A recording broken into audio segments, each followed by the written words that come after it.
Nyama, viazi na mapochopocho ya wanaanga huenda yakaanza kukuzwa kutoka kwa seli ya anga iwapo jaribio ambalo limeanza wiki hii litakuwa na ufanisi. Kulingana na shirika la anga la Ulaya ESA, ni mpango unaotathmini ukuzaji wa chakula kwa maabara katika mihale ya mwanga katika mzingo wa dunia na sayari zingine. ESA inafadhili utafiti unaochunguza njia mbadala ya kupunguza gharama ya lishe ya wanaanga ambayo ugharimu takriban paundi 20,000 kila siku. Kikundi kinachohusika kimeeleza kuwa awamu ya kwanza ni kubuni eneo la kukuza chakula katika stesheni ya kimataifa ya anga ndani ya miaka 2. Chakula kilichokuzwa katika maabara hiki kitasaidia pakubwa mno mpango wa NASA wa kuhakikisha kuwa kuna maisha na uhai wa binadamu katika anga za mbali, anadai Dr. Akhel Shamsul, ambaye ni mkurugenzi na mwanzilishi wa shirika la Bedford Based Frontier Space, ambalo linabuni mchakato huu kwa ushirikiano na watafiti kutoka Chuo Kikuu cha Imperial mjini London. Chakula kilichokuzwa katika maabara kinajumuisha virutubisho kama vile protein, mafuta na carbohydrate katika bomba la maabara na kisha kusindikwa kikae na kiwe na ladha kama chakula cha kawaida. Kuku aliyekuzwa katika maabara tayari anauzwa katika soko la Marekani na Singapore, na nyama iliyokuzwa kwa njia hiyo pia inatarajiwa kuidhinishwa Uingereza na Israel. Duniani kuna madai kuwa kuna umuhimu wa mazingira kwa teknolojia kulinganisha na ukuzaji wa chakula kiasili, kama vile kutotumia ardhi kubwa kukuza chakula na pia kupunguza gesi inayofuka katika chumba cha kioo cha kuhifadhi mimea. Lakini katika anga za mbali, shinikizo la kukuza chakula ni kwa ajili ya kupunguza gharama na si vinginevyo.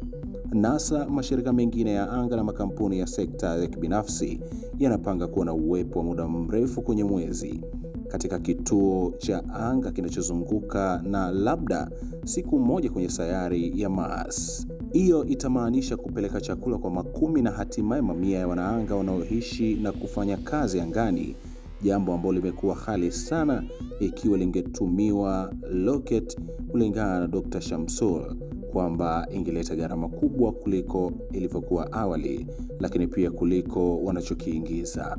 Kukuza chakula angani kunaweza kuwa na maana zaidi, na yeye Dr. Shamsul amependekeza kwamba tunaweza kuanza tu na viazi vilivyopondwa, vilivyoimarishwa kwa protini hadi kwenye vyakula vigumu zaidi ambavyo tunaweza kuweka pia pamoja kule angani. Lakini baada ya muda mrefu tunaweza kuweka viambatano ama viambato vilivyokuzwa kwenye maabara kwenye kichapisho cha 3D na kuchapisha chochote unachotaka kwenye kituo cha angani kama vile nyama.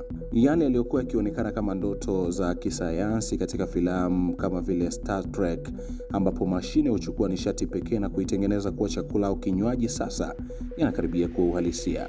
Ndani yake kulikuwa na mchanganyiko wenye rangi ya udongo ukichemka polepole ndani ya bomba la majaribio. Mchakato huu unaitwa precision fermentation, aina ya uchachushaji unaofanana na ule wa kutengeneza bia, lakini tofauti kubwa ni kwamba viumbe vinavyotumika vimetengenezwa kwa teknolojia ya vinasaba. Kwa mfano, katika majaribio haya jeni limepandikizwa kwenye hamira ili iweze kuzalisha vitamini za ziada. Lakini uwezo wa teknolojia hii hauishii hapo.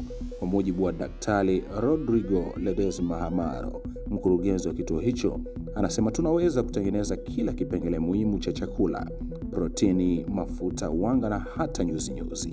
Kwa kutumia viambato hivyo, anaeleza vinaweza kuchanganywa kwa ustadi ili kuunda aina mbalimbali za chakula. Na anasema kwa teknolojia hii hatuzungumzii tena tu kuhusu chakula cha baadaye, tunakaribisha mezani leo. Utafiti katika chuo cha anga cha kimataifa ISS unaonyesha kuwa miili ya wanaanga hubadilika wanapokuwa kwenye anga kwa muda mrefu. Homoni hubadilika, viwango vya madini ya chuma hupungua na mifupa hupoteza kalisi. Ingawa sasa hutumia virutubisho kukabiliana na hali hiyo, Dr. Sharma anaeleza kuwa chakula kilichotengenezwa maabara kinaweza kuundwa mahususi kikiwa na virutubisho hivyo tayari vimejumuishwa. Subscribe Melo Online TV ili uwe wa kwanza kupata habari na matukio. Usahau kulike, kushare na kucomment. Kuwa familia yetu, tukuhabarishe, tukujuze na kukuelimisha.